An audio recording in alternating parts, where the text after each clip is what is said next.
kanyang huli araw-araw upang makakain at makatulong pa sa mga kapitbahay na kapos. Lando, salamat talaga sa pinahiram mong lambat kahapon. Ani Mang Simo, isang matandang mangingisda na may rayuma. Wala yon, Mang Simo. Basta po kayo'y makapanghuli, masaya na ako ron. Sagot niya habang iniaayos ang bangkang kahoy na may pangalan niyang Inang Kalikasan. Magiliw sa kalikasan si Lando. Sa tuwing sumasakay siya sa kanyang bangka upang mangisda, lagi siyang may baong dasal at paggalang sa dagat. Hindi siya basta nagtatapon ng basura. Hindi rin siya sumasama sa mga mangingisdang gumagamit ng dinamita. Para sa kanya, ang dagat ay sagradong tahanan ng mga nilalang na dapat igalang. Sa baryo ng San Miguel, may mga bulong na minsan daw ay may mga kakaibang nilalang sa ilalim ng dagat, mga sirena, syokoy, at engkanto ng tubig. Ngunit sa tagal ng pamamalakaya ni Lando, ni minsan ay hindi pa siya nakakakita ni isa. Hanggang isang gabi ng kabilugan ng buwan. Habang nasa laot siya bandang 2:00 ng madaling araw, biglang lumamig ang paligid. Ang karaniwang banayad na alon ay tila biglang tumigil. Parang huminto ang oras. Ang buwan ay may kakaibang liwanag na tila sinasala ng manipis na ulap. Napalingon si Lando sa paligid, tila ba may bumubulong mula sa ilalim ng tubig. Baka ako'y inaantok lang, bulong niya sa sarili sabay hagis ng lambat. Ngunit sa halip ng mga isda, may kakaibang bumigat sa lambat. Ramdam niya ang isang matinding paghila, mas mabigat pa sa tuna o pating. Nagpumiglas siya, tinimbang ang bigat, at dahan-dahang hinila paakyat ang lambat. Nanginginig ang kanyang mga kamay sa kaba, ngunit pinilit niyang maging kalmado. Habang unti-unting lumilitaw ang nasa lambat, napasinghap si Lando. Anong? Bulong niya. Isang sanggol. Isang sanggol na babae, nababalutan ng puting sinag mula sa buwan. May mahabang buhok na asul na tila dagat at isang maliit na buntot ng isdang pilak. May palikaw-palikaw na kaliskis sa balakang nito, ngunit ang katawan ay tila sanggol na tao.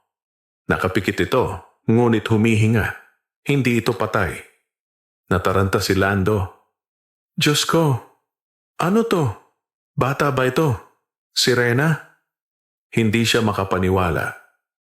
Sa halip na itapon ito pabalik sa dagat gaya ng maaaring gawin ng iba, maingat niyang binuhat ang sanggol at pinunasan ng kanyang lumang damit. Mainit ang katawan nito. Buhay na buhay. Napatingin siya sa buwan, tila nagtatanong, bakit sa akin mo ito ibinigay? Umuwi siya agad, nilagyan ng dayami ang isang lumang kahon ng isda at doon inihiga ang munting nilalang. Hinanapan niya ito ng gatas sa kalapit na bahay ni Aling Cora na may bagong silang na sanggol at nilihim ang totoo. Anong gagawin ko sa iyo, ha, munting Serena? Tanong niya habang pinagmamasdan ang maamong mukha nito. Hindi niya alam kung kanino ito galing ni kung bakit lumitaw sa lambat niya. Ngunit ang isang bagay ay malinaw sa kanya. May dahilan kung bakit napunta ito sa kanya. At kahit anong mangyari, iingatan niya ito. Sa gabing iyon, habang ang baryo ay tahimik at ang hangin ay humahaplos sa bubong ng kanyang kubo, narinig ni Lando ang isang mahinang awitin sa kanyang tenga. Isang melodiya na tila nagmumula sa ilalim ng dagat, banayad, mapanatag at malungkot. At sa pagkakaalam niya, iyon ay awitin ng isang ina na nawalan ng anak. Kinabukasan, habang ang araw ay unti-unting sumisilip sa silangang bahagi ng dagat, marahang nagising si Lando sa munting iyak na halos pabulong lang. Agad siyang bumangon mula sa banig at lumapit sa kahong kinahihigaan ng sanggol. Nakatitig ito sa kanya. Ang mga mata ng munting nilalang ay kulay jade. Kakaibang kulay na hindi niya pa nakita sa kahit sinong tao. Maliwanag at parang malalim. Ngunit higit pa riyan, may kung anong misteryong bumabalot sa presensya ng sanggol. Isang pakiramdam na hindi niya maipaliwanag. Gising ka na pala, ani Lando, habang maingat na kinuha ito sa kanyang pagkakahiga. Dahan-dahan niyang pinunasan ang maliit na muka gamit ang malinis na bimpo. Nang buhatin niya ito, napansin niyang ang pilak na buntot nito ay tila nagiging paa kapag natutuyo. Napalunok si Lando. Tao ka ba talaga o nilalang ng dagat? Mahinang tanong niya. Sa sumunod na mga araw, itinago niya ang sanggol mula sa mga kapitbahay. Hindi pa siya handang ibunyag sa iba ang tungkol dito. Takot siyang baka pag-interesan ito ng mga ganid o katakutang nilalang. Ang munting nilalang na ito ay tila hindi ordinaryo. Malakas ang kutob ni Lando na may nakatakdang kapalaran ito. At pati na rin siya. Lumipas ang 3 araw at tila lalo pang lumalakas ang sanggol. Bihira itong umiyak at kung umiiyak man, parang musika pa rin ang lumalabas na himig mula rito. Banayad. Parang may ritmong sumasabay sa hampas ng alon sa dalampasigan. Isang gabi, habang nagpapainit ng gatas, may kumatok sa kanyang pinto. Si Aling Cora iyon, dala ang bakang may gatas. Lando anak, heto at pinadalhan ka ni Mang Simo ng gatas. Sabi niya ay baka may inaalagaan kang kuting o sisiw. Nakita ka raw niyang bumili ng bote at tsupon sa palengke. Anya, may bahagyang ngiting puno ng tanong. Napangiti si Lando at tumango. May inaalaga po akong sanggol. Iniwan sa tabing dagat. Ha? Sanggol? Kumunot ang noo ni Aling Cora. Nasaan ang nanay nun? Ewan ko po. Wala akong nakita kahit sino sa laot. Basta nalambat ko. Parang itinadhana sa akin. Nagbuntong hininga si Aling Cora. Iha mo ba? O ipapasa mo sa simbahan? Napatingin si Lando sa loob ng bahay kung saan naroon ang bata. Aalagaan ko po. Hanggat kaya ko. Maswerte ka. Baka may dahilan nga kung bakit siya napunta sa iyo. Sagot ni Aling Cora bago umalis. Ngunit sa gabing iyon, muling narinig ni Lando ang awitin. Hindi mula sa sanggol, kundi mula sa mismong dagat. Mula sa kanyang kubo, tanaw niya ang dalampasigan. May liwanag sa malayo, tila isang hugis babae na may kumikislap na buntot. Nakatayo ito sa mababaw na bahagi ng tubig, umaawit, at tila may hinahanap. Ang tinig nito'y puno ng pangungulila. Ngunit nang lumapit siya para silipin, biglang naglaho ang nilalang at ang dagat ay muling naging payapa. Kinabukasan, pinuntahan niya ang matandang ermitanyo sa kabilang baryo, si Kateryong Tahimik. Isa itong kilalang mangkukulam noon na ngayon nananahimik sa matandang kubo malapit sa batuhang bangin. Ano bang problema mo, Lando? Tanong ng matanda habang nakatitig sa kanyang mga mata. Ikaw lang ang makakatulong sa akin. May nalambat akong sanggol. Hindi ordinaryo. May buntot siya. Tapos, sa gabi, may umaawit mula sa dagat. Isang nilalang. Mukhang ina. Nagbago ang anyo ni Kateryo. Napalalim ang kanyang buntong hininga. Hindi mo dapat tinapusan ng lambat ang bahagi ng laot kung saan madalas ang alon ng berde. Doon naninirahan ang mga diwata ng tubig. May mga anak ang dagat na hindi dapat nasasaling. Hindi ko alam, sagot ni Lando. Nasa lambat ko na siya. Paano ko siya maibabalik? Hindi mo siya basta ibabalik. Ang mga sirena, kapag humiwalay sa kanilang mundo, nawawalan ng kakayahang bumalik kung hindi kusa. At kung ang sanggol ay isinilang sa gitna ng buwan, maaaring anak siya ng reyna, ng diwatang bantay ng kalaliman. Napakunot ang noo ni Lando. Reyna? Ng dagat? Tumango si Kateryo. At kung gayon nga, darating ang panahon na hahabulin siya. At ikaw, hindi lahat ng nilalang sa dagat ay mabait. May mga halimaw na nagnanais kunin ang kapangyarihan ng sanggol. Nanlamig ang katawan ni Lando. Hindi siya handa sa ganitong kalaking lihim. Ngunit nang maalala niya ang mata ng sanggol, ang ngiti nito, ang malambot na pagkakahawak sa kanyang daliri, Alam niyang hindi niya ito kayang iwan. Kung gayon, paano ko siya mapoprotektahan? Tanong niya. Bumunot si Kateryo ng isang maliit na botelya na may laman na bughaw na likido at ilang bulok na isda. Pahiran mo ang kanyang bumbunan ng langis na ito sa tuwing kabilugan ng buwan. Makakatulong ito upang itago ang kanyang anyo sa mga matang may balak kumuha sa kanya. Ngunit tandaan mo, Lando, kung sakaling siya'y hanapin ng kanyang ina, darating ang araw ng pagpili at baka hindi ka kasali sa pagpipilian. Tahimik na bumalik si Lando sa kanyang kubo.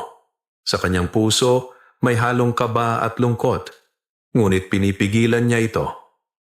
Dahil sa gabing iyon, habang pinapatulog niya ang sanggol na si Rina sa kanyang dibdib, buo ang kanyang pasya.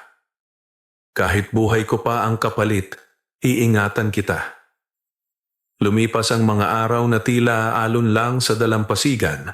Paulit-ulit, tahimik, ngunit may lihim na humuhugong sa ilalim.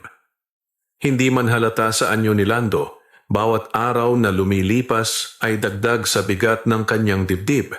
Alam niyang hindi pangkaraniwang bata ang inaalagaan niya. Lumalaki ang sanggol. Ngayon ay halos 2 buwan na ito, ngunit tila may bilis ang paglaki nito na lampas sa inaasahan. Marunong nang bumaling-baling ang ulo nito at kapag siya'y nginingitian, tila may sinag na lumalabas mula sa balat nito. Isang maningning na kulay perlas na sandaling naglalaho. Tuwing gabi, may kakaibang lamig sa paligid ng kubo ni Lando. Hindi iyon dala ng simoy ng hangin kundi ng isang puwersang hindi niya maipaliwanag, lalo na tuwing palapit ang kabilugan ng buwan. At dumating na nga ang takdang gabi. Sa langit, nakasabit ang buwan na tila mata ng langit na nakamasid. Ang paligid ng dagat ay parang salamin, at ang alon ay marahang humahaplos sa baybayin. Sa kubo ni Lando, habang mahimbing na natutulog ang sanggol, ipinahid niya ang bughaw na langis mula kay Kateryo sa bumbunan nito. Habang ginagawa iyon, biglang napakagat si Lando sa kanyang labi.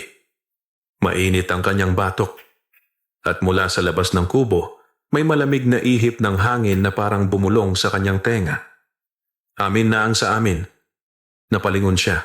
Walang tao. Agad niyang niyakap ang sanggol at sumilip sa dungawan. Sa tabi ng dagat, may 3 figura na parang binubuo ng buhangin at tubig ang nakatayo. Hindi makita ng buo, pero malinaw ang hugis.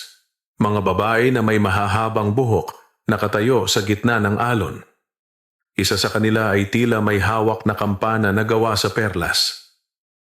Humakbang si Lando palabas, tanga ng sanggol. Tumigil siya ilang hakbang mula sa pintuan. Kung kayo ang ina niya, sabihin niyo. Kung kayo ang may karapatang kumuha sa kanya, sabihin niyo. Sigaw niya, kahit nanginginig. Ngunit ang sagot ay katahimikan. Hanggang sa ang isang figura ay lumapit ng kaunti. Hindi kami ang ina niya. Kami ang tagapagsubaybay. At ikaw ang piniling tagapagtago. Nanlaki ang mata ni Lando. Anong ibig niyong sabihin? Sa ilalim ng dagat may kaguluhan. Ang anak ng reyna ay pinagtatangka ang kunin ng mga nilalang mula sa silong lalim, mga patay na espiritong ginising ng kasakiman. Ang sanggol na nasa iyo ay isinilang sa pagitan ng 2 mundo upang mailigtas ang lahi naming tuluyan ng mawawala. Sa kanyang paglaki, siya ang magiging susi.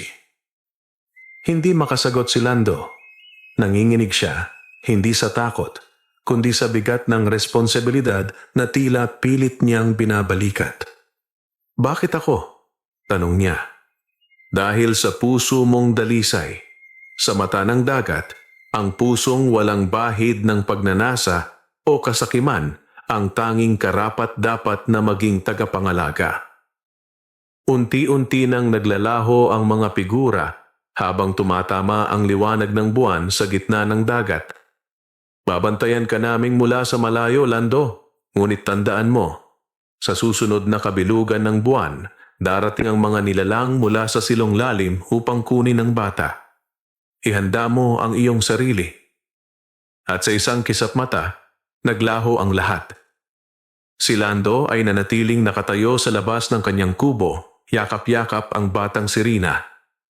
Ang hangin ay tumigil at tanging tibok ng kanyang puso ang naririnig. Ngunit sa likod ng kanyang takot, sa puso ng kanyang katahimikan, naroon ang sigaw ng kanyang paninindigan. Ipaglalaban kita, kahit sino pa ang humadlang. Makalipas ang ilang araw mula nang lumitaw ang mga figura sa dalampasigan, tahimik ang buhay ni Lando sa kubo. Subalit alam niyang ang katahimikang ito ay panandalian lamang, parang bagyong nananahimik bago ang dagundong ng unos. Tuwing hating gabi, nararamdaman ni Lando ang pagbabago sa paligid. Ang mga alitaptap na dati naglalaro sa paligid ng kubo ay dumadami, ngunit hindi na sila ordinaryong alitaptap.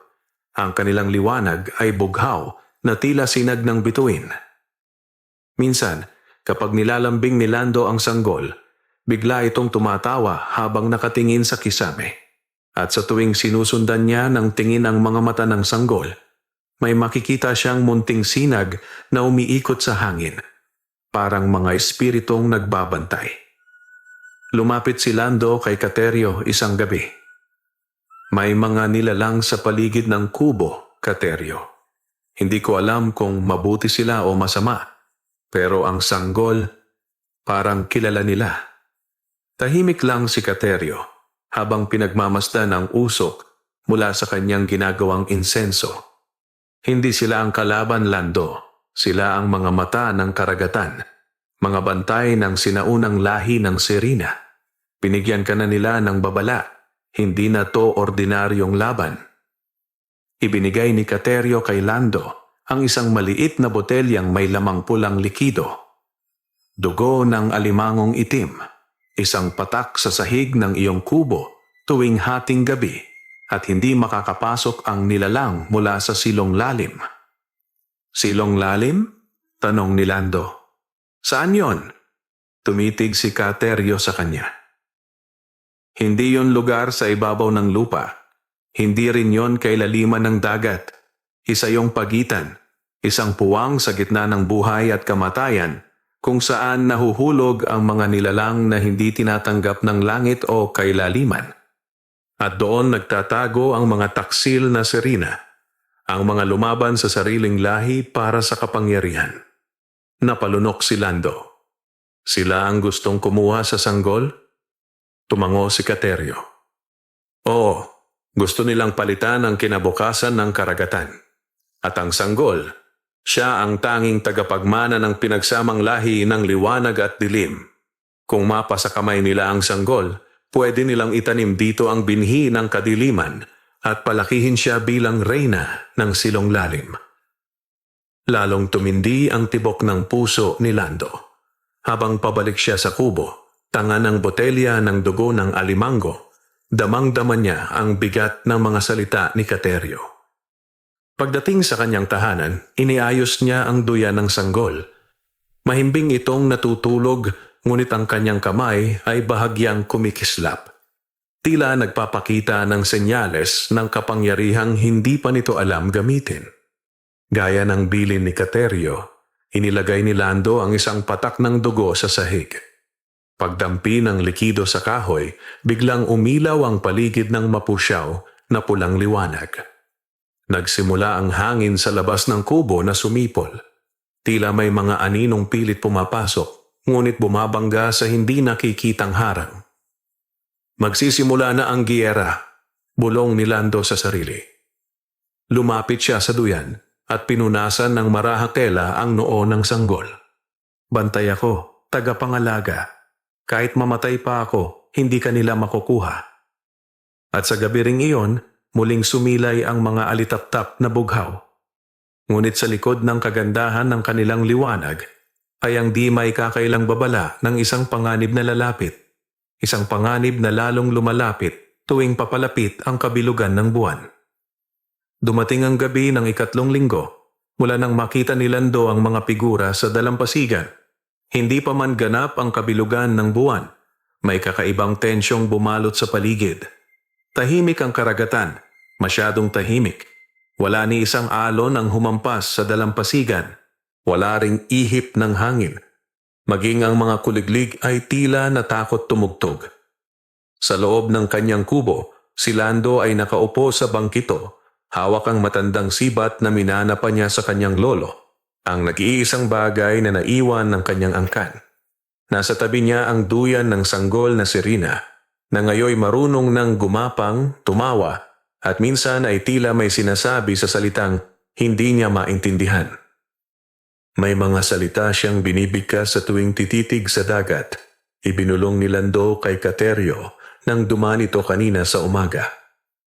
Wikang dagat, ang sagot ng matanda. Hindi mo dapat pigilan. Ang kanyang tinig ay may kapangyarihan. Kaya tuwing hating gabi, pinakikinggan ni Lando ang mga bulong ng sanggol habang pinagmamasdan ng madilim na tubig ng laot. Ngunit sa gabing ito, may dumating. Isang malamig na hampas ng hangin ang dumaan sa kanyang batok. Maya-maya pa, nagsimulang umingit ang kahoy ng kanyang sahig. May bumubulong. 1, 2, 3. Pumihit si Lando sa likod. Wala siyang nakita. Ngunit unti-unting lumalabo ang liwanag ng ilawan sa gitna ng kubo. Ang duyan ng sanggol ay nagsimulang umalon kahit walang hangin. Hinugot ni Lando ang sibat. Huminga siya ng malalim. Tinitigan niya ang patak ng dugo ng alimango sa sahig. Kumikinang pa rin, ngunit unti-unting nanghihina ang liwanag. Biglang may kaluskos mula sa bubong. Sinundan ito ng isang mahabang tunog na tila kuko na humahagod sa kahoy. Krik! Bumukas ang isang tabla sa kisame. Mula rito, bumagsak ang isang nilalang na singdilim ng anino. Mahaba ang mga daliri, balat na parang lumang yantok, at mga mata na parang 2 butas ng uling. Ang bibig nito ay puno ng matutulis na ngipin, at mula sa likod nito, tumutubo ang mga palikpik na parang sa isdang patay. Agad sinugod ni Lando ang nilalang. Iwinasiwas niya ang sibat at tumama ito sa tagiliran ng halimaw. Napaatras ito at lumundag paakyat sa kisame. Sesri! Mula sa labas ng kubo, may isa pang nilalang na dumaan sa bintana, mabilis at marahas. Hawak nito ang isang matulis na buto na tila ginawang kutsilyo. Ngunit hindi ito nakaabot sa duyan. Biglang umilaw ang pulang marka sa sahig, ang patak ng dugo, at tinapon ng halimaw pabalik sa labas ng bintana na tila tinamaan ng kidlat. Humihingal si Lando, pinagmamasdan ng paligid. Hindi lang isa, hindi 2. Marami sila. Bumukas ang pinto ng kubo at 5 anino ang pumasok. Pawang may matang dilaw, katawan na parang tuyot balat at mga galamay na parang uod ng dagat. Ngunit bago pa man makalapit ang mga ito, biglang sumiklab ang bughaw na liwanag mula sa katawan ng sanggol. Lumutang ito sa ere. Tangan pa rin ni Lando ang sibat. Ngunit tilat na itulak siya ng lakas na hindi sa kanya galing. Ang sanggol na si Rina ay nakapikit, ngunit lumulutang. Mula sa kanyang dibdib ay lumabas ang hugis isdang liwanag na nagmistulang tala sa gabi. Sumigaw ang mga nilalang. Liwanag ng Tritona! Hindi siya dapat... Isa-isa silang natupok sa liwanag, parang alikabok na tinangay ng hangin. Bumagsak ang katawan ni Lando sa sahig, hingal na hingal, at ang sanggol ay dahan-dahang bumaba at muling pumikit. Tahimik muli ang gabi. Ilang saglit pa, dumating si Kateryo. Hawak ang isang tangkay ng tuyong halamang gumamela at buho. Lando, sigaw niya. Nararamdaman ko ang pagyanig mula sa bundok. Tiningnan siya ni Lando. Kateryo, dumating na sila. Pero may ginawa ang sanggol. May liwanag. Tumingin si Kateryo sa duyan. Iyon ang unang paggising. Unti-unti nang nabubuksan ang kanyang alaala. Alaala? Tanong ni Lando. Oh, sagot ng matanda. Hindi lang siya tagapagmana.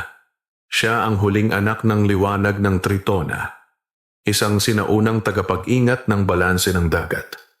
Kapag ganap ng nagising ang kanyang kapangyarihan, maaakit din ang mismong puso ng silong lalim. Napatingin si Lando sa malamig na dagat. Hindi siya mangingisda lamang ngayon. Siya ay naging tagapagtanggol ng isang sanggol na maaaring maging susi sa pagsabog ng digmaan sa ilalim ng dagat. Makalipas ang 2 araw mula sa paglusob ng mga anino ng dagat, hindi pa rin matahimik si Lando. Bagamat naging payapa muli ang gabi, dama niya ang hindi pa iyon ang huli. Lalo pang naging masilakbo ang dagat. Tumataas ang tubig sa di inaasahang oras. May mga isdang namamatay sa baybayin at may mga bangkay ng lamang dagat na hindi nila kilala ang lumulutang sa pampang. Si Katerio ang nagsabi sa kanya ng susunod nilang hakbang. Pumunta sa Bahurang Ginto, isang lugar sa gitna ng dagat na sinasabing taguan ng mga sinaunang lihim ng mga Serina. Doon mo mahahanap ang salindayag, wika ng matanda, isang mutya na naglalaman ng alaala ng kanyang ina. Kapag nahawakan ng bata ang salindayag, maaalala niya kung sino siya at bakit siya pinadala sa mundo ng mga tao. Bakit siya iniwan sa akin? Tanong ni Lando habang sinusubukang iayos ang mga lambat sa kanyang bangka. Hindi ikaw ang pinili, Lando. Ikaw ang tumugon, sagot ni Katerio. At kinabukasan, lumunsad si Lando sa kanyang bangka, kasama ang sanggol na Serina na ngayon ay tila lumalaki ng mas mabilis sa karaniwang bata. Nakaupo ito sa isang lambang banig na may burdang simbolo ng alon at buwan. Ginawa ni Katerio mula sa dahon ng anahaw at buntal. Ang Bahurang Ginto ay hindi basta nakikita. Sabi ng matatanda, kailangan mong magtiwala sa dagat. Huwag kang susunod sa kumpas ng hangin bagkus sa bugso ng alon. Kaya't sa halip na dumiretso sa timog kung saan lumulubog ang araw, si Lando ay kumabig pakaliwa, patungong Hilaga, sa gitna ng katahimikan ng karagatan. Hindi naglaon, napalibutan sila ng malakristal na tubig na kulay asul na bughaw. Mula sa ilalim, tila may kumikislap, mga gintong bato, at tila mga salaming buhangin. Dito na siguro, bulong ni Lando. Ngunit bago pa siya makapagbaba ng angkla, may lumutang sa harap ng bangka. Isang nilalang na kalahating tao, kalahating isda. Ngunit hindi tulad ng mga halimaw na humabol sa kanila noon. Ang nilalang na ito ay may maamong muka, mapupungay na mata, at mahabang buhok na pilak. Wala ka sa lugar mo, Tagalupa, wika ng nilalang sa tinig na parang agos ng tubig. Hinawakan ni Lando ang sanggol at inilapit ito sa dibdib. Hindi ako narito para saktan kayo. Ang sanggol na ito, hinahanap niya ang kanyang pinagmulan. Tinitigan ng Serina ang bata. Nang makita niya ito, napaatras siya at naluha. Ang huling anak, ang kambal na korona ng Tritona. Kambal na korona, tanong ni Lando. Ang 2 tagapangalaga ng bughaw na ilalim, ang reyna ng Bahurang Ginto, at ang prinsesa ng talaksan ng alon. Ang isang sanggol ay pinanganak sa gitna ng digmaan, kaya't ipinadala sa itaas upang itago sa mga mata ng kadiliman. Lumapit ang Serina sa bangka. Ako si Elenia, tagapagtago ng salindayag. Kung siya nga ang sanggol ng liwanag, nararapat lamang na madala siya sa ilalim ng bahura. Sumisid si Elenia at maya-maya'y bumalik na may hawak na maliliit na talangka na kumikislap sa kulay kahel. Inilagay niya ito sa palad ni Serina. Pagkakuha ng bata sa mga ito, biglang lumiwanag ang kanyang mga mata. Napasinghap si Lando nang makita ang balat ng bata ay tila naging mas makintab at ang kanyang buhok ay nagliwanag ng bughaw. Ina! Bulong ng sanggol. Una niyang salitang malinaw na narinig ni Lando. Mula sa ilalim ng dagat, isang aninong dambuhala ang biglang gumalaw. Boom! Umuga ang bangka. Ang tubig ay tila nagsimulang umikot at ang bahurang ginto ay nanginig. Si Elenia ay biglang tumingala, namumutla. Hindi! Nararamdaman niya na. Gising na si Kalang Ugbo. Si sino siya? Tanong ni Lando habang inaalalayan ng sanggol na halos mawalan ng malay. Siya ang halimaw sa ilalim ng silong lalim, anak ng dilim at galit ng karagatan. Kapag tuluyang nagising, babalutin niya ng itim ang lahat ng tubig at lahat ng sirina ay magiging alipin. Hindi na nagaksaya ng oras si Elenia. Lando, kailangan nating bumalik sa lupa. Sa itaas lamang magagamot ang sanggol. Sa pagbalik nila, sinundan sila ng alon, hindi bilang gabay kundi bilang babala. Sa gitna ng bangkang hampas ng alon, karga ni Lando ang sanggol na sirina.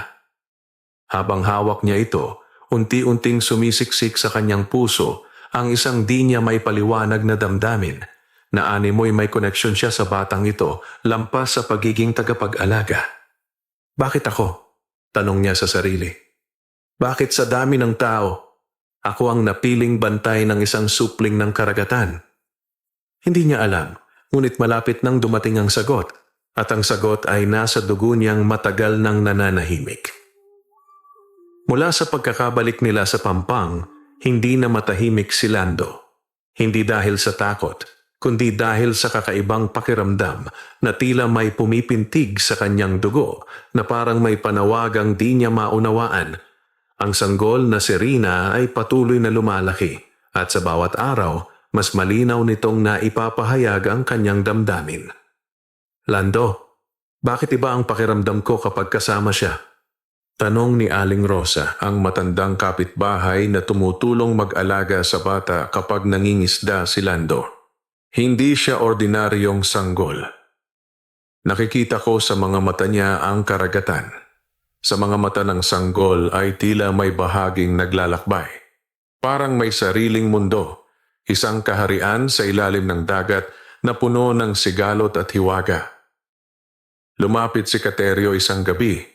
Dala ang isang antigong kahoy na kahon. Pinagmasdan niya si Lando, saka sinabi, "Panahon na. Hindi ko na dapat itinatago sa iyo ito." Binuksan niya ang kahon, at doon, bumungad ang isang ginintuan at asul na kwintas. May hugis tridenteng palawit. Sa palibot nito'y may mga ukit ng alon, bituin, at mga kakaibang simbolo na hindi galing sa mundo ng mga tao. Ito'y naiwan ng iyong ina, Lando. Hindi ko ito naibigay noon dahil akala ko tuluyan nang wala kang ugnay sa pinagmulan mo. Anong ibig mong sabihin? Nanginginig ang boses ni Lando. Lando, ang iyong ama ay isang mangingisda. Oo, pero ang iyong ina ay hindi isang ordinaryong babae. Siya ay isang sirina, ang kapatid ng reyna ng bahurang ginto. Napatda si Lando. Napatayo siya. Hawak ang kwintas. Hindi maaari. Dahil sa pagmamahalan ng isang tao at isang sirina, ipinanganak ka. Kaya malapit sa iyo ang dagat. Kaya naiintindihan ka ng alon. Kaya pinili kang mag-alaga sa sanggol. Dahil hindi ka ordinaryong tao, Lando. Isa kang kalahating sirino. Napatitig si Lando sa sanggol na sirina na nakatingin din sa kanya na parang alamang katotohanan.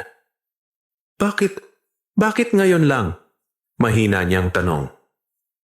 Dahil nagsisimula ng gumising si Kalang Ugbo, sagot ni Katerio. At ang tanging makakapigil sa kanya ay ang linya ng dugo ng bahurang ginto, kayo lamang. Hindi makapaniwala si Lando. Gumuho ang lahat ng kanyang pagkakaalam tungkol sa sarili. Isang mangingisdang pinanganak sa kubo, lumaking ulila at tinuruan lang ng buhay ng dagat, ngayoy sinasabihang anak ng karagatan. Kung isa akong kalahating sirino, tanong niya, bakit ako lumalaki sa lupa? Isinumpa ang iyong ina. Nang malaman ng mga tagapangalaga ng kadiliman na ang isang sirina ay nakiisa sa tao, sinumpa nila ang kanyang anak, ikaw, na manatili sa mundo ng tao, walang alaala ng kanyang pinagmulan. Ngunit, natunaw ang sumpa sa pagtawag ng bata. Ang sanggol ang siyang gumising sa dugo mo. Muling napatingin si Lando sa palad niya. Sa hindi niya maipaliwanag na dahilan, ang balat niya ay tila naging malamig at sa ilalim ng ilaw ng buwan, lumitaw ang mga ukit sa kanyang balat na tila hugis alon. Pagkaraan ng gabing yon, nanaginip si Lando. Sa panaginip, nakita niya ang isang palasyong kristal sa ilalim ng tubig. May mga haliging yari sa perlas at isang babaeng may buhok na pilak ang nakatayo sa gitna. Tinitigan siya nito, sabay sabing, "Anak ko, panahon na upang ibalik mo ang liwanag sa ating mundo." Pagkagising niya, wala pa ring katahimikan sa kanyang puso. Tinitigan niya ang sanggol na ngayon ay gising na rin at tila ngumingiti. "Alam mo, hindi ba?" bulong niya. Wala mang masabi ang bata, ngunit bigla nitong inilapat ang kamay sa dibdib ni Lando.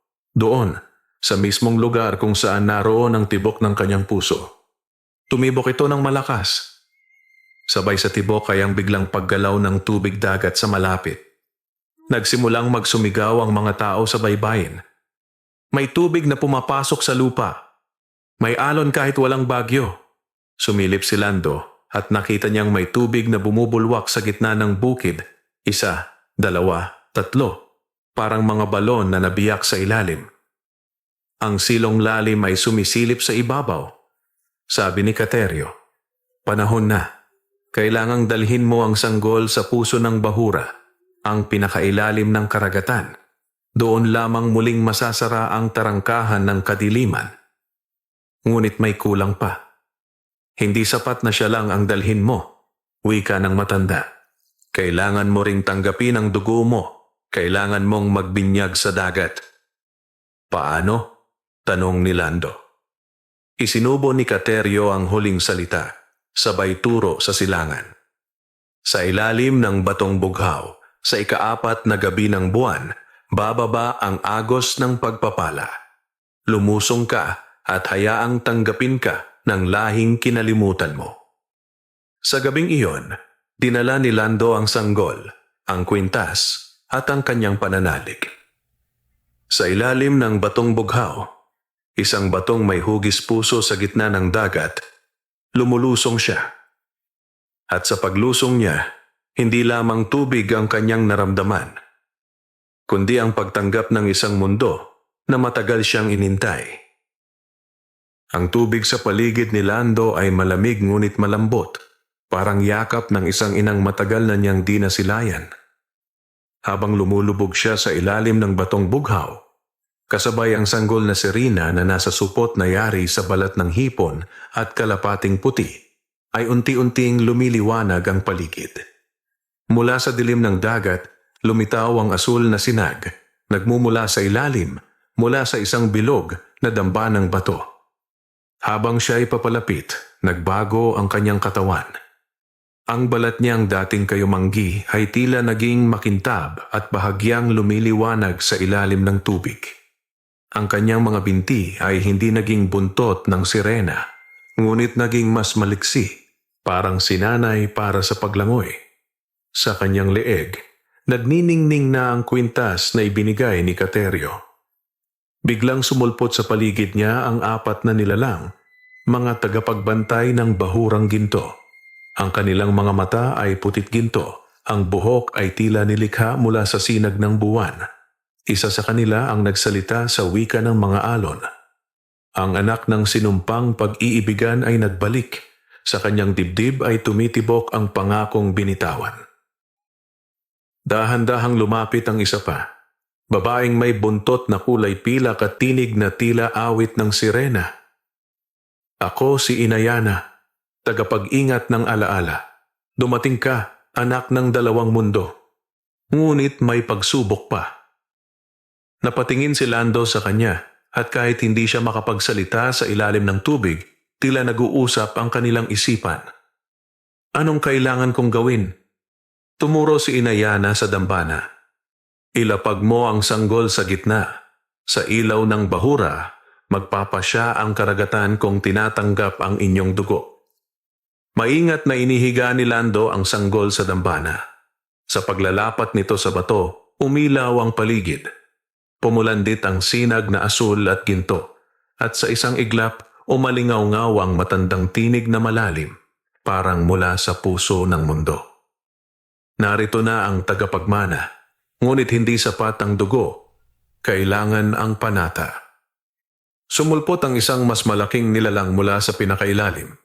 Isang matandang serino, may palamuti sa ulo na tila korona ng korales. Siya si Datu Haring Aqualis, ang pinuno ng bahurang ginto at kapatid ng ina ni Lando.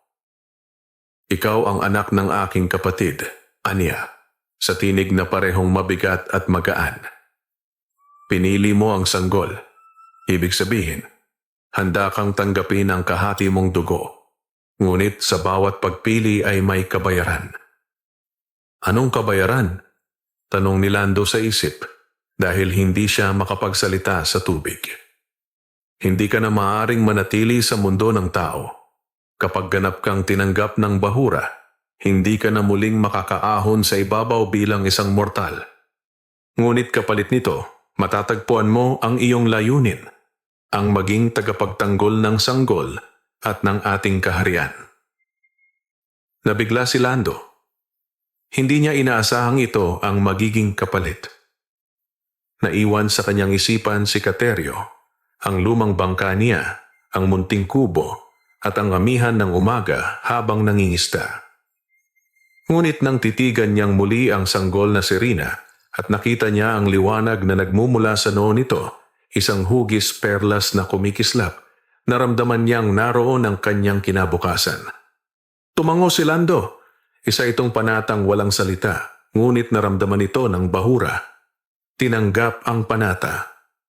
Muling lumiwanag ang dambana at mula sa ilalim nito ay sumambulat ang mahiwagang sinag na bumulusok pa itaas sa kalangitan, dumaan sa batong bughaw at sinagpang ang mga bituin.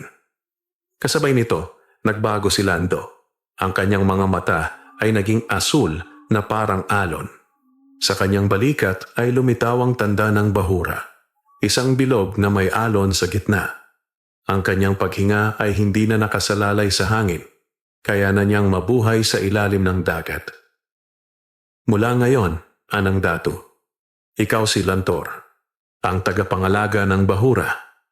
Sa iyong pangangalaga ay ang sanggol na magbabalik ng liwanag. Sa iyong kamay ay ang tabak ng katubigan. Sa harap ni Lando ay lumitaw ang isang lumang espada, yari sa kabibe at bakal ng buhawi. Kinuha niya ito, at sa pagkakahawak niya ay bigla itong nagniningas ng tubig. Ngunit bago pa niya maisilid ang espada sa tagiliran, biglang yumanig ang buong bahura. Boom! Gumalaw ang mga korales.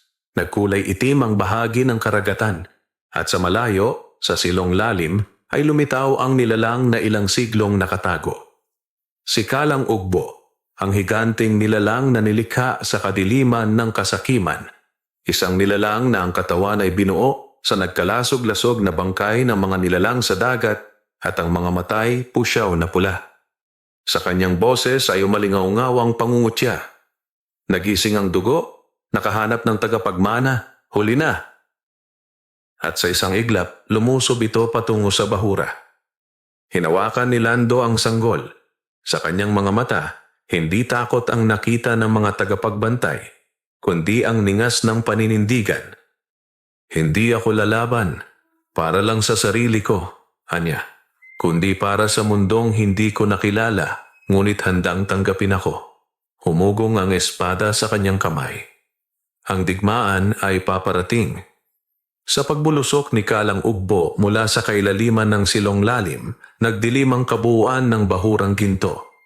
Ang dati kulay asul at gintong sinag ay napalitan ng makapal na ulap na kulay abo sa ilalim ng tubig. Parang isang bagyong hindi na maiiwasan, unti-unting nilalamon ng nilalang ang liwanag sa paligid. Sa gitna ng dambana, mahigpit na hawak ni Lando, ngayoy si Lantor, ang sanggol na Serena. Sa kanyang balikat, kumikislap ang tanda ng bahura, at sa kanyang kamay, ang tabak ng katubigan ay tila buhay na umaalon. Sa bawat paghigop niya ng tubig, para bang hangin iyon na bumabalot sa kanyang katawan. Wala na siyang pangambang malunod. Panahon na upang tumindig, tagapangalaga. Tinig ito ni Dato' Aqualis na naglalagos sa pagyanig ng paligid. Dalhin ang sanggol sa kuweba ng kalinawan. Doon siya ligtas. Kami ang haharap sa halimaw. Ngunit bago pa man makakilos si Lantor, lumitaw mula sa kanan ang isang dambuhalang galamay na may tinik. Sumalpok sa mga tagapagtanggol ng bahura. Nagkalasog-lasog ang ilang gusaling korales.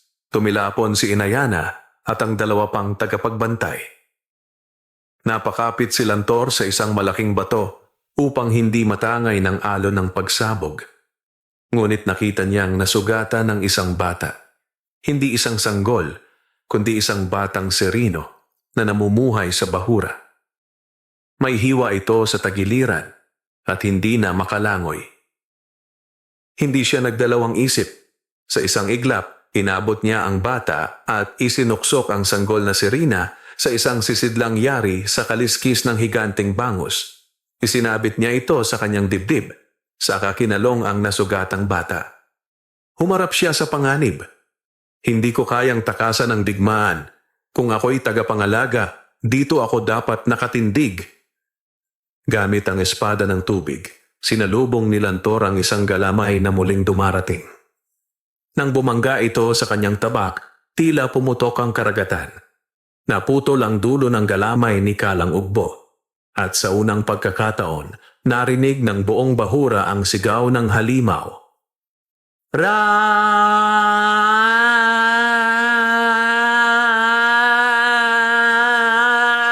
Nagtilamsikan ang madilim na dugo sa paligid. Ngunit kasabay noon ay lumitaw ang mga nilalang ng kadiliman. Ang mga aninag, ang hukbo ni Kalang Ugbo. Sila'y dating Serino at Serina na tinukso ng kasakiman, isinumpa at ginawang mandirigmang walang bait. Ang kanilang balat ay animoy basag na itim na salamin at ang mga matay walang laman. Mula sa silangan, sumulpot ang mahigit sa 200 aninag. Lahat ay sabay-sabay na lumusob sa bahura. Panatang dagat, sigaw ni Dato' Aqualis. Ipagtanggol ang liwanag! Nagtipon ang lahat ng natitirang mandirigma ng bahura. Ang mga sibat na yari sa matulis na tuka ng marlin, mga kalasag na gawa sa pusod ng pawikan, at mga palakol na nagliliyab sa asul na apoy ng bulkan sa ilalim ng dagat. Tumabi si Inayana kay Lantor, sugatan ngunit matapang. Hindi mo na kayang dalhin ang sanggol sa ligtas na lugar. Kailangang panatilihin siyang nasa gitna ng bahura. Dito natin siya poprotektahan. Tumango si Lantor. Ang unang salpukan ay parang pagsabog ng buhawi sa ilalim ng tubig. Ang hukbo ng aninag ay nagsanib-sanib. Lumilikha ng isang dambuhalang alon ng kadiliman. Ngunit hindi natinag ang mga tagapagtanggol. Sa pamumuno ni Dato' Aqualis, hinarap nila ang mga nilalang ng dilim. Si Lantor ay naging sentro ng digmaan. Sa bawat hampas ng kanyang tabak, nahahawi ang kadiliman. Sa bawat saksak, ang mga aninag ay nadudurog sa alab ng liwanag. Ngunit habang tumatagal, unti-unting nanghihina ang kanyang katawan. Sa kanyang dibdib, ang sanggol ay umiiyak sa isang awit na tila matagal na niyang narinig. Isang awit ng ina, isang panawagan. Biglang lumiwanag ang palad ng sanggol. Sa gitna ng labanan, tumigil ang lahat nang makita nila ang isang bolang liwanag na unti-unting bumabalot sa bata. Mula sa ilaw ay sumambulat ang sigaw. Sa dugo ng tagapangalaga, sa puso ng liwanag, isisilang ang panibagong pag-asa. Lumingon si Kalang Ugbo at sa unang pagkakataon, nakita sa kanyang mukha ang takot. Hindi pa siya dapat magising. Sigaw nito. Wala pa sa tamang panahon ang pagbabalik. Ngunit huli na. Mula sa katawan ni Serena, isang makapal na liwanag ang lumabas. Binalot nito ang buong bahura. Sa isang iglap, lahat ng aninag ay parang sinunog ng araw. Ang kanilang balat ay nagkabitak-bitak at isa-isa silang naglaho na parang abo. Tumigil ang dagat, naging matahimik, at sa gitna ng kapayapaan, nakahandusay si Lantor. Ang kanyang dibdib ay may sugat, ang kanyang mga mata ay nakapikit. Lumapit si Inayana, hawak ang sanggol. Pinagmasdan nila si Lantor na tila natutulog. Namatay ba siya? Tanong ng isang tagapagtanggol. Ngunit nagsalita si Datu Aqualis. Hindi. Siya ay pinagpahinga ng karagatan. Sa puso niya ay nanatili ang panata. Sa tamang panahon, siya ay muling magigising. Itinaas ni Inayana ang sanggol. Ang kanyang mga mata ay bukas na, at sa noon nito ay kumikislap ang isang bagong marka, ang anyo ng isang isdang may pakpak. Ang tagapagmana ng bahura ay isinilang na. Sa malayo, ang tubig ay muling luminaw. Ang batong bughaw ay unti-unting lumilitaw. Sa ibabaw ng dagat, napansin ng mga mangingisda na biglang naging mas masagana ang kanilang huli. Ang mga alon ay naging banayad at ang mga bangka ay parang sinasalubong ng hangin ng biyaya. Ang mundo sa ilalim ng dagat ay muling nabuhay, ngunit may isang pangako pa na sa muling pagbabalik ng kadiliman, muling magigising ang tagapangalaga. Sa unang sikat ng araw matapos ang matinding digmaan sa ilalim ng dagat, ang buong bayan ng Bahurang Ginto ay napuno ng isang kakaibang kapayapaan. Ang hangin ay humahaplos ng malambing at ang mga alon ng dagat ay nagdadala ng mga huni ng mga ibon na tila nagpapahayag ng bagong simula. Dumating si Lando, ang mabuting mangingisda, sa Pampang. Bitbit niya si Serena, ang sanggol na isinilang mula sa puso ng dagat. Sa kanyang mga kamay, nakatitig ang maliit na batang ito na nagdadala ng liwanag na kinailangang magbago ng takbo ng buhay nila. Ang mga tao sa palibot ay nagtipon, nag-aalala at sabik malaman ang kwento ng himalang naganap. Habang lumalapit si Lando, tumigil ang usapan at nagkaroon ng katahimikan na puno ng pag-asa. Mga kaibigan, panimula ni Lando, ito ang sanggol na pinangarap ng dagat at siya ang susi upang mapanatili ang balanse ng buhay at kapayapaan sa ating paligid. Siya ang magiging tagapangalaga ng ating kinabukasan. Hindi naglaon, dumating si Inayana, ang matapang na tagapangalaga ng bahura. Kasama niya ang mga matatandang tagapayo at ang dato ng bayan, si Datu Aqualis. Sila'y nagtipon upang ipagdiwang ang pagsilang ni Serena at upang magplano para sa mga darating na araw. Sa gitna ng selebrasyon, isang mahiwagang liwanag ang bumalot sa sanggol. Parang naramdaman ng lahat na siya'y may taglay na kapangyarihan na hindi basta-basta mauunawaan. Ang mga matatanda ay nagbulungan ng mga sinaunang kasulatan, mga propesiya ng mga ninuno. Lumapit si Datu Aqualis kay Lando at Inayana. Kailangan nating patnubayan si Serena sa paglaki niya. Siya ang magiging tulay sa pagitan ng tao at dagat. Ang kanyang mga kamay ay may kakayahang palitan ang kapalaran ng ating mundo. Ngunit may dala ring babala si Datu. Hindi mawawala ang panganib. Ang kadiliman ay laging nariyan, naghihintay ng pagkakataon upang muling bumalik. Kaya dapat tayong magkaisa at patatagin ang ating pagkakaibigan sa dagat. Lumipas ang mga araw at buwan. Lumaki si Serena, ang batang may kakaibang kislap sa mga mata. Tinuruan siya ni Lando ng mga lihim ng dagat, kung paano maging matatag sa gitna ng unos at paano gamitin ang kanyang kakayahan upang magdala ng kabutihan. Dahan-dahang ipinakita ni Serena ang mga kapangyarihang taglay niya. Ang kakayahang makipag-usap sa mga nilalang sa ilalim ng tubig, ang pagpapagaling ng mga sugat, at ang pagbibigay ng buhay sa mga nalalanta. Ang buong bayan ay nabighani at nagalak sa kanyang paglaki. Isang araw sa tabing dagat, tumayo si Serena at ipinangako, "Hindi ko hahayaang muling lamunin tayo ng kadiliman. Ang ilog, dagat at lupa ay aking ipaglalaban. Ako ang magiging gabay